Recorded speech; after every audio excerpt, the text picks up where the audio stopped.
Hello guys, and welcome to the first episode in a new Let's Play. Today we're going to be playing some Europa Universalis 4 with the new update of the mod Meiou and Taxes.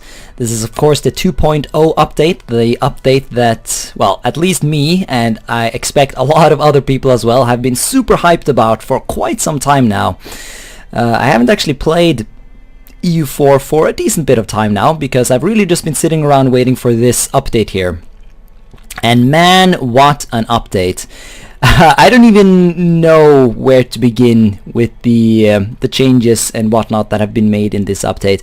Like, I don't want to spend the entire first episode here just blabbering on about all the cool stuff that's been added, but I will go ahead and explain the very basics of what's happened in the mod. Because there's a lot of new stuff that we need to learn, and of course there is all the stuff that was in the mod previously that I only have limited amount of experience with. I mean, I did make one Norway playthrough in a previous version of Meiou and Taxes, but that was quite a while ago, so a lot of things have changed since then. So that's why I thought we are going to play as Hungary this time around, because they are a relatively big nation, but they are a very sort of underdeveloped nation. That basically sums it up, and that is sort of the things that I want to focus on in this playthrough. I don't want to focus on just blobbing all over the place like you usually do in EU4. Instead, I want to try and learn all the new features and all of the new stuff that's been added to the mod. And so I thought it could be fun to start out as a pretty sizable nation, but a nation that is very underdeveloped, so that we can focus our efforts on, you know, building up our nation and establishing development and cities and all of the cool things you can do in this mod. Although I do have to admit, I do expect that a couple of people are going to be a bit annoyed at me playing Hungary, because I'm sure you guys are a bit sick of Hungary campaigns at this point because of the recent Hungary update for the base game EU4. I know for a fact that there was a lot of new Hungary Let's Plays that sprouted up when that update released, but hopefully the changes in this mod will be sufficient to make this interesting. So yeah, before I start talking about all the new stuff that's been added, let's actually get into the game here, because a lot of it will be a lot easier to explain once we actually can see the features, you know, shown in the game. Another thing that I feel like I should mention is that this mod is quite taxing on your computer and your processing power, I guess. It definitely makes the game run a lot slower. But at least in my opinion, it's totally worth it. And also, as always, I will be editing this video to try and cut away all the parts where not really much is happening. And hopefully that will make this a lot more watchable. So yeah, we start out actually at war with Venice. It looks like this is a war we declared. It's the conquest of Dalmatia.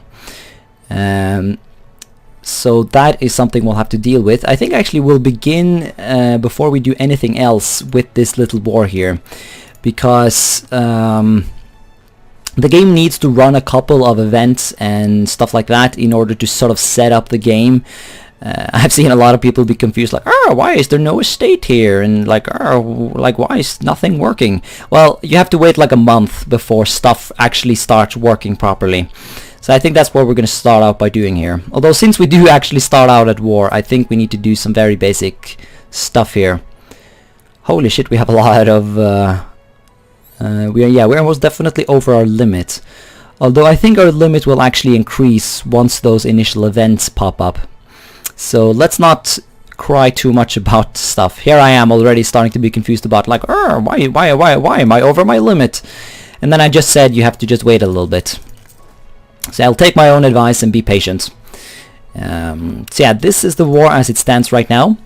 It's us and our little vassal Croatia against Venice and his little vassals of Naxos.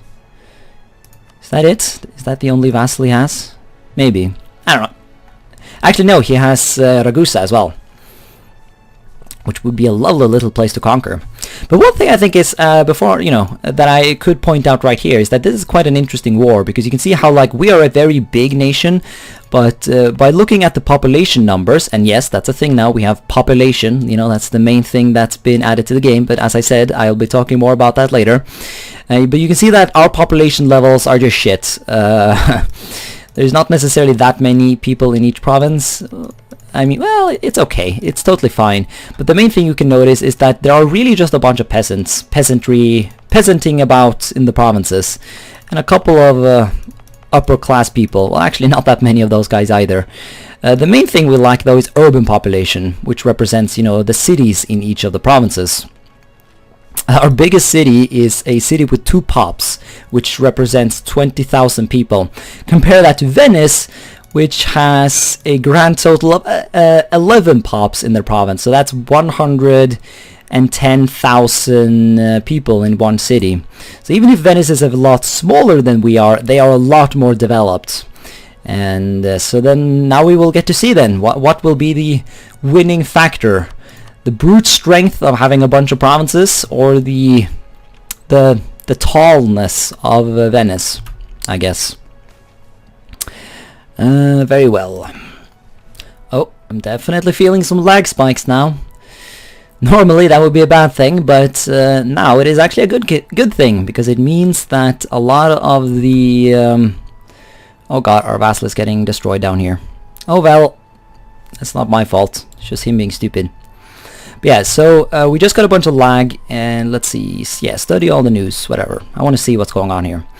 So now a lot of the initial stuff has happened. So now you can see, now we can get into the details here of what is different in this mod and how it all works. So the main thing, of course, is the replacement of development with population. So we now got pops split up into 3 different social classes.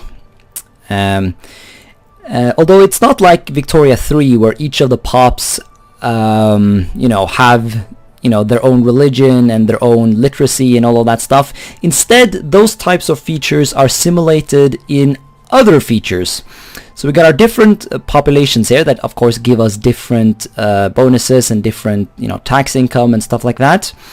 And then we have other features, such for example as education, which is mainly represented through, well, okay, so the game hasn't quite been able to run all of the updates it needs yet, because there is an estate here that is lacking. So I guess it is a bit hard to explain. A bit hard to explain what I want when the estate hasn't popped up yet. Oh well, I guess we can talk about something else then. We can talk about the estates, or how the estates now are in your provinces. So basically, the estates now represents the most powerful group of population in your province. So if, for example, we go to Venice, where obviously the urban population is the strongest, the province is controlled by the burghers. However, in Hungary, the greater nobles are the main strength, I guess. I'm personally not entirely sure what the well, I know the basic difference between greater nobles and lesser nobles. Basically, the greater nobles are more powerful, the lesser nobles are less powerful. But exactly how you encourage lesser nobles, I'm not entirely sure about. So that is that. So you don't actually decide where you want your estates. That is now decided by, you know, the things that are going on in the provinces, and the things that are going on in the provinces is determined by other things, again, if that makes any sense. You know, the rural population is determined by things such as the fertility of the land, the wealth of the province, the farming efficiency of the province, and so on. And the nobles are generally, I guess, the owners of the land, so I assume they are affected by the amount of peasants as well. The burghers, they are affected by the size of the city. So obviously the burghers, or the urban population, represent the people who live in the local city. And to get people to move into the city, you need reasons for them to move into the city. And to do that, you can build, you know, road networks, cathedrals, or marketplaces, workshops. So if I wanted to invest some money here, I could, for example, upgrade my marketplace to a merchant guild, and that will increase the available things to do, I guess, in the cities. And as a result, more people will move there. And that's how you get cities. And if the city grows large enough, compared to the rural population, the burghers will take over control over the province. So that's how that works. You can also see that all provinces now have autonomy. And autonomy is basically the further away from your capital a province is, the more autonomy it will have.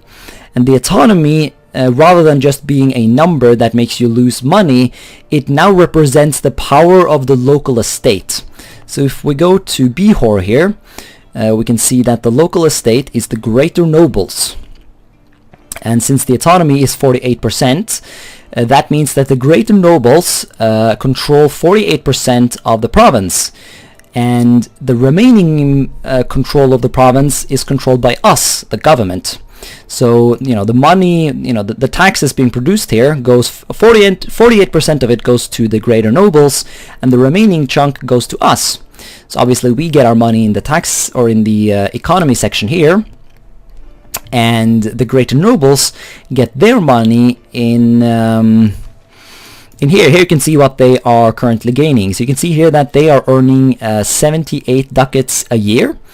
And that money comes from the provinces itself, and they will use that money to, for example, build buildings. So even if a province has huge autonomy, that doesn't mean that nothing will happen. The nobles can still build buildings, and they'll generally build like farm estates and stuff that they want. They can also fortify the provinces. You can see these blue forts here. They represent forts that are not built by me, but by the local estates. So you can see in the province of Heves, the greater nobles have built the fortification, because obviously the greater nobles want to protect themselves. They will also use the money to fund troops that they can either use to help us, if we ask them to help us, or they can use to revolt against us and kill us, I guess. Although it should be mentioned that I don't actually think the nobles can revolt right now, simply because that feature hasn't been added yet. But if everything goes according to plan, that will be added. So I guess the general design philosophy of this mod is to make your role as the player. You take on the role of a government within a nation that has a lot more than just the government in it. In the base game, you're basically this sort of god king with his magical mana points that he spends on whatever he feels like. But in this mod, there are other forces at play that you have to take into consideration. If you want a lot more detailed, a lot more details, I guess, about the mod, then there are very wonderful tutorials made by one of the main modders one of the main guys behind this mod. You can find his channel on YouTube. It's called Demian on YouTube or something like that, and he has made a bunch of tutorials on how stuff works. And I have just barely scratched the surface of all of the things, and I might go into more stuff once some more time passes, because one of my estates, I guess you could argue the most important estate, hasn't spawned yet, and that is the estate that we play as, the state estate. If that made any sense. I don't know why it hasn't spawned yet, but I guess we'll just play the waiting game a bit and see if it shows up eventually. Let's see here. Can we help our vassal? No, we cannot. So we'll just hold back then.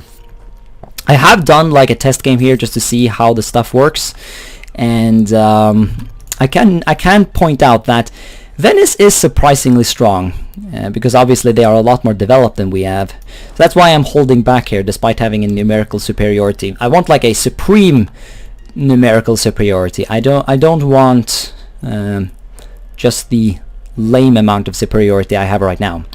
Right, we got a battle here, the first major battle of the war, and as I fucking predicted, they are completely destroying us, which is very annoying. I'm not entirely sure why this is, why we suck this much. Okay, we can see here that now I know why. As I said, Venice is a more developed nation than we are, and as a result, they have a lot more morale. Now the development comes from a modifier. You can see here that we have primitive development, because we are just shit, while the Venetians are super developed because of their awesome city, so they are not shit, and instead are actually quite awesome. So I think we'll be better off just retreating here. We might even want to call on our nobles to support us in this war effort. I think that could be worthwhile, actually. And here we go. Now it seems like the most of the initial setup events have triggered. So that is good. Also, let us see if the Croatians want to attach to my army. So I guess I can go over a couple of more of the important features in the mod. One of the main things is education. Now only your upper classes have education, because education in this mod only represents sort of upper education, I guess.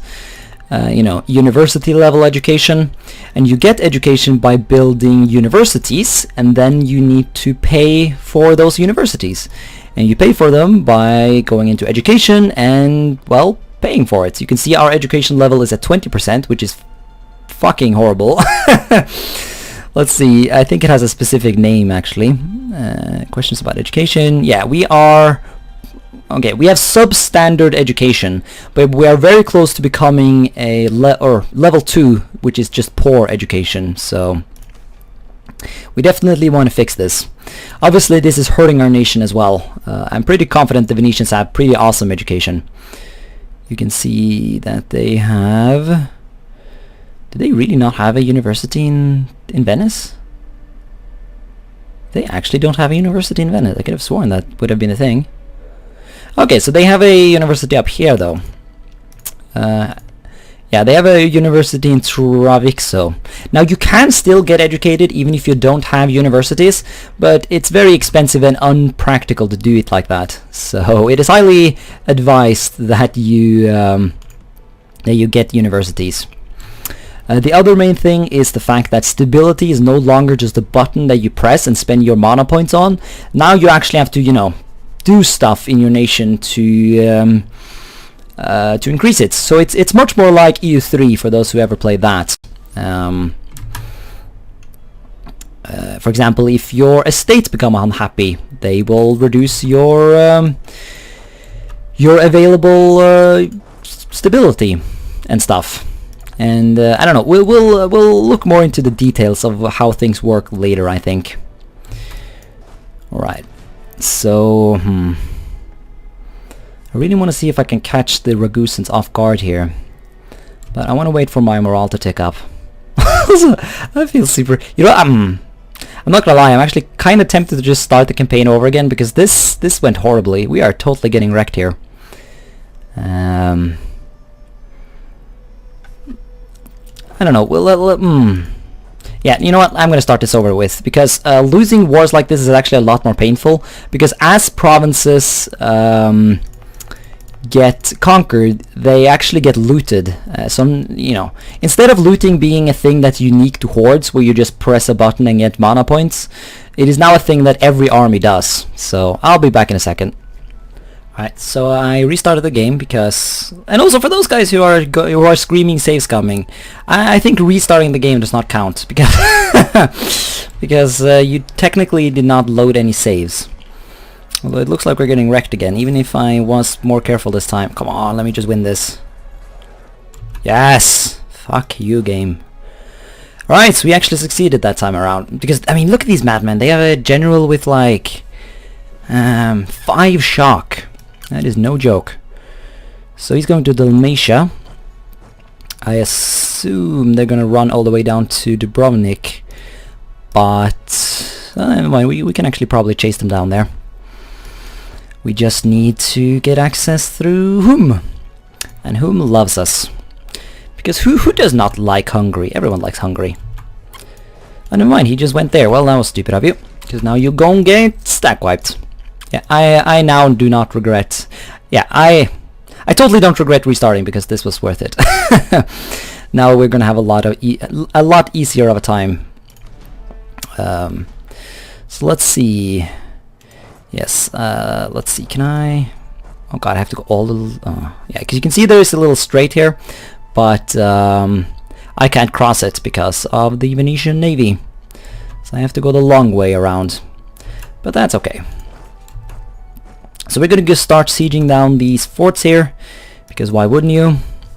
Although we gotta keep an eye out for the Venetians, because I'm pretty confident they're not gonna be done quite yet.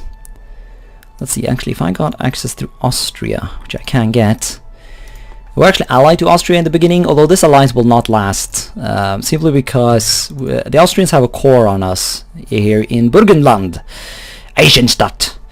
Yeah, there's an Austrian province here with Austrian culture, but it was historically a part of the Kingdom of Hungary. So I think it actually was a part of Hungary all the way until World War One, despite being Austrian even back now. So, but of course, ethnic and cultural borders didn't matter quite as much back in the day. But let us not get into a long discussion about the role of nationalism and shit in stuff. Also, where is this guy going? You really think that was the optimal bit of strategy there? Although I really don't... Well, no, okay. He does not actually have enough troops to take the province. Because we can see the greater nobles have built some local fortifications here to protect the province. So you can see that the nobles or the estates can be both a blessing and a negative thing, because you can see the fort does provide the nobles with more autonomy because they can protect their land more and they just get to exert their power more. But it does also help you whenever you're fighting external enemies. So yay. Also, what is the Romans up to these days? I think actually I might want to guarantee them, because I would really like to prevent the Ottomans from getting too much land in Europe. If I could keep them in Asia, that would be optimal. Although the Ottomans do have a province in Europe at this point, so we can't just build a navy to kick them out. And we don't actually have a coastline yet, so we wouldn't even be able if we wanted. But so be it. Also, another thing I can point out is that sieges are now a lot more brutal. The way famine works in sieges has actually changed quite a bit. Let's see, Friuli, yes, they have embraced banking, so the institutions have now spread. I don't actually think I've played a single game in normal EU4 since the institutions update. I did play the campaign in Imperium Universalis, but still, man, like, not only is this a huge new mod with a bunch of new features. Oh shit, did we just get a plague breakout? Where do you see that? 90 supply limit. Yeah, I think... Let's see... For defense, that's cool. Yeah, you can see there's now 30% casualties here. And that is because of plague. Who doesn't love a good plague from time to time? Also, my war exhaustion is high, and there's nothing I can do about it, because you can no longer spend your mana points on war exhaustion. Church influence, let's not do that. Although the alternative is a religious scandal. Ouch.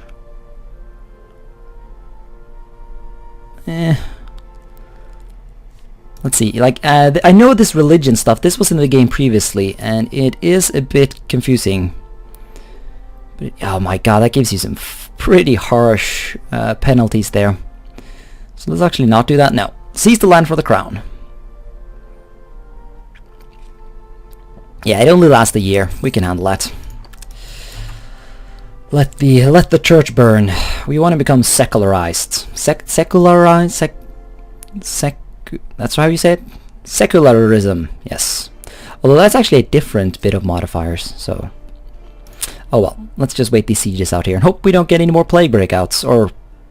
I guess it's not plague, or maybe it is? I don't know. Hey, an heir! And he's actually pretty good! And we get a marriage! Elizabeth! Nice. Is that like Elizabeth for Hungarians? Seat of strong aristocrats. Yeah, so the marriage came from a local province, and as a result, they get more autonomy. But they're happy about it though, so let's get a proper Hungarian name here. I need to Google how to pronounce Hungarian. If there's any Matthias, wasn't that Matthias Corvus? Is that, I don't know. Let's make that the name. I think it's like, is it like S is pronounced sh like that? So you got like, I don't know.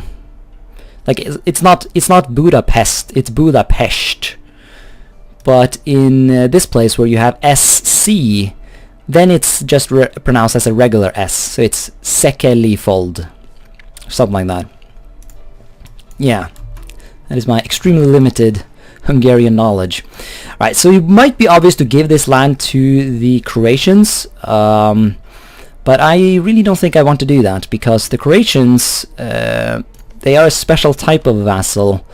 They have this thing called Pacta Conventa, which basically just makes it so that I can't annex them, which is obviously super annoying. And in order to get rid of it, I need to be at peace and have absolutism at 40. Which is quite hard. Absolutism, by the way, is not actually absolutism. It's a new thing called centralization. Anyone who played EU3 remembers good old centralization.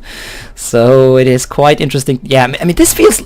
I've played a little bit of this mod. I did a campaign as Savoy just on my own time to just learn the basics of the mod. And I'm getting some serious EU3 flashbacks here, because I remember how huge of a pain in the butt stability was in EU3.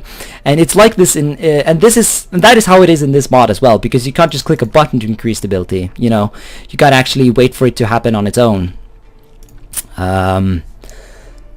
And centralization is similar, although you do actually pay monarch points to centralize. So I think we might actually do that right now. The way you do it is you go into policies and then you click centralize the state.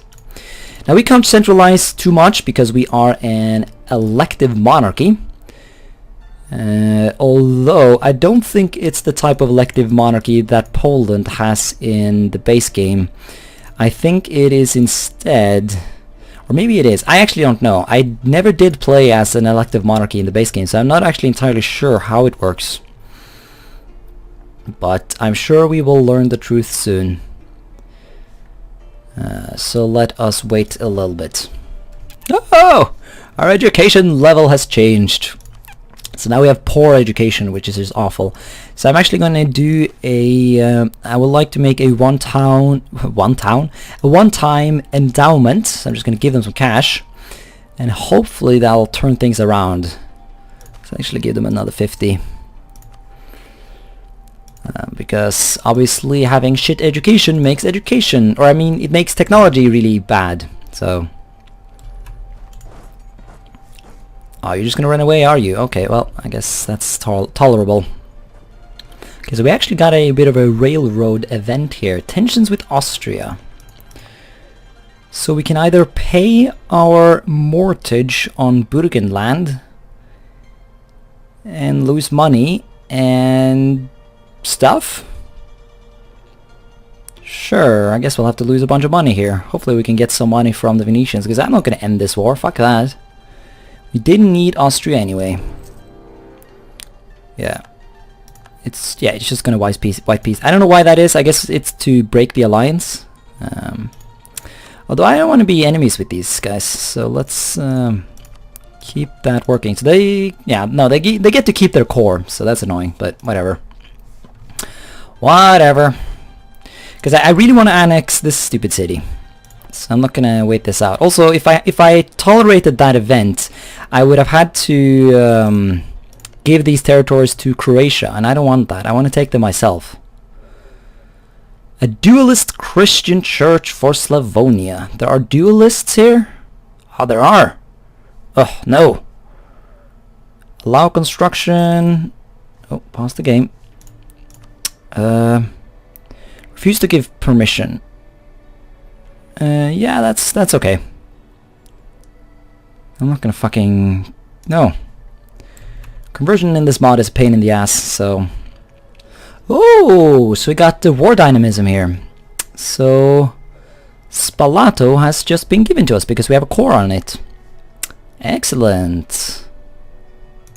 Cool. So we didn't even have to peace out for it. Sweet. And fucking finally Dubrovnik has fallen. Which means we can't take it. Nice! We're gonna take all this coastline, and this was a very fucking expensive war though. We had like 60,000 manpower in the beginning, so we have lost like 40,000 dipshits fighting this stuff. So if the Ottomans come after us now, we're gonna be in big trouble. But I mean, obviously, even if they come after... Well, they will never actually come after us, but as I said, I really do want to protect the Romans in an effort to keep the Turks in check. Because the Turks were historically, you know, the bane of Hungary, I guess. Let's see here. Can I not ask you for that? Because I don't need you to be allied with him. Are we far away from being able to pull that off? Yeah, I think. Actually, I could just ditch the war operations. And that'll do the trick. Alright then. Because Naples is a rival of mine, so... gotta make sure here that we're making sure we take the provinces for ourselves. We don't give our filthy vassal anything, because he is, as we have pointed out earlier, filthy. So we'll do this. We'll send our demands. There we are. Oh shit! It would actually have been kind of interesting there to see how many people died, but oh well. So here we are. So we looted a bunch of stuff in the war. You can see how much you loot in the decisions thingy here, but I guess I forgot to look into it. So I think, yeah, we're just gonna let the soldiers take the majority of it, because it's really not, it's only like, yeah, it's not a lot of money. And the soldiers will be unhappy about it, so you have the potential of losing stability, which we obviously would not want. So... I did not take any loans, did I? Good. So a 10th to the treasury. And that's another thing, like looting can be really powerful in this mod. That is just something that has to be said. Also, I think we are over our force limit. Yes, we are. Oh man, we are way over our force limit. Yeah, our development level is... it is really bad. Our development level is really bad. So I guess that's part of the reason why we lost so much. Let's see, I guess you guys will have to go. It always annoys me that you don't get the manpower you... like, why can't the manpower just go into your manpower pool? I don't understand why it just disappears entirely. Although I guess that's hard to mod. Let's see, rivals. Let's do... Who do we want to do? I want to be friends with Poland. So I want to see who you dislike. The Teutonic Order, and that's really it. Anyone who dislikes me already? Oh, Bohemia actually likes me. That is unique. It was not that way when I played my test game. No possible rivals. Right. Doesn't sound too good, but okay. Well, I don't know. We'll do Naples, because I'm pretty sure he dislikes me. Yep. So taking him is a safe bet. And I'm pretty sure, yeah, no, the Austrians are forever going to hate me, so we'll rival them. And I guess we will do the White Horde. I'm not going to be fighting the White Horde anytime soon, but you know, it's more of a why not kind of thing rather than a why. Alright, now then, hopefully I'll get to stay at peace for some time here. Because I don't really have too many ambitions to expand too much in this playthrough. I want to secure some basic territories in the Balkans here, and I would like to create some buffer states, because I feel like that could be a cool thing to do as Hungary, because we have the Carpathian Mountains here that can really protect the inner part here of our what is this called? The Pannonian Basin? The Hungarian Basin? Let's just call it the Hungarian Basin. Or the Danubian Basin? I don't know. If you look on the terrain map mode, you can see that there's this little territory here of like flat, nice land. Although in the mod, anyways, it's not actually that fertile. If you want to see, if you want to look into the what do you want to call it? You know, the base, like how fertile the land is in itself. Then you can go into select special map mode and do rural population and innate fertility, that's what it's called, and make it visible on the trade map. Now the reason they have to do this is because like no amount of modding skills is going to make it possible to make custom map modes, sadly, so that's something we really should... Everyone watching this, we need to get together and annoy Paradox until they make custom map modes a thing. But we can go into the trade map mode here and we can look at the fertility of different areas. So you can see that the innate fertility of our little basin here is not that great. There is some decent fertility in some of the most central Hungarian territories here. Pest has okay, I guess. Pressburg. But overall, it's not super impressive. The Balkans in general is not that great. If you want to see the real fertility, you want to go to France. This is where it's at. And obviously, you know, China and shit like that. That place has crazy fertility. Although China has special flood mechanics. I'm not 100% sure if they're in the game yet. I think at least some version of it is in the game. So essentially, even if they are very fertile, they have a lot of famine and plague and stuff like that. And also, yeah, that's something I haven't mentioned. Plague is a thing, but I guess we'll talk more about it once we actually see the first plague pop up. But yeah, and this is all based on history, of course. I mean, if you wonder why Napoleon was able to almost conquer the world, a big part of it was the simple fact that France is fertile as fuck, so they had a fuck ton of people. I mean, I think like before the revolution, there was as many people in France as there was in Russia, which is definitely not the case anymore. And obviously Russia at the time included, you know, basically all of the Ukraine. So you can see, for example, Ukraine as well has pretty big fertility, even if they don't start out with the biggest populations. Although actually now they're pretty okay. Although I think, yeah, there's a lot of mechanics relating to the hordes that are just not in the game yet. And hopefully that will eventually be added. Essentially, the hordes are supposed to function very differently, although I'm not going to go into details on how it's supposed to be. But basically, you're supposed to, you know, the hordes aren't supposed to really give a shit about fertility, because, you know, they just rely on herds and shit like that. So, you know, but the point is that if you conquer horde territory, or fertile horde territory, and then quote-unquote civilize it, you can get a huge population boom.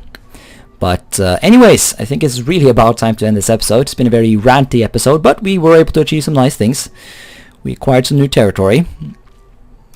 Also, one thing I want to do is I want to make this place into a state. And then obviously we need to core that territory. Ah, never mind, we don't actually have the core because we already have cores on it. So I guess I should have clicked that button immediately, but I didn't. So they're actually Orthodox people here. I guess these are the Serbs, because I think, well, I don't know if there are too many Serbs here today, but there used to be a bunch of Serbs here before, you know, the Yugoslav wars. Although, if these are the same Serbs that were there then, I am not sure. Regardless, yeah, it takes a while. Like, we can't core this territory immediately. Simply because a couple of calculations needs to be done first. Communication efficiency needs to be calculated, which is basically a thing that makes it so that, you know, the further away a province is, the more autonomy it will have, and as a result, the more powerful the states will have. Which is another argument for not blobbing too much, because once you blob, eventually the outlying provinces will have so much autonomy that they won't really be worth much. They won't be worth much to you. I mean, if you look into the Mamluks here, you can see in these like faraway provinces that they own, the autonomy is huge, 86, 71, and obviously that all goes to the burghers, the greater nobles, and once the mechanics that will allow the estates to basically declare war on you pop up, having really powerful estates like this can really mess you up. So yeah. Also, once again, sorry for this video taking a bit of, or quite a lot of time, but one thing I want to mention is that I have actually slightly edited some files in this game, because there is a little, I don't know if it's a bug or what, but basically there was a feature in previous versions of the mod that was called, let's see, powerful magnates, which basically represents the fact that our estates are super powerful, and having that modifier obviously gives you extra unrest and manpower recovery speed and just awful stuff. But more importantly, it allows the estates to have a certain amount of influence on you. So I'm, for example, unable to ally the Romans, because obviously the estates do not want to waste their time fighting wars, and I think everyone can agree that the Romans are pretty much set to go to war soon. So it makes it harder to find allies, although I can ally Poland. Awesome. So thankfully the magnates did not deny me that. If you want to get rid of the magnates, you have to click this decision, which, you know, you lose legitimacy, stability, blah blah blah.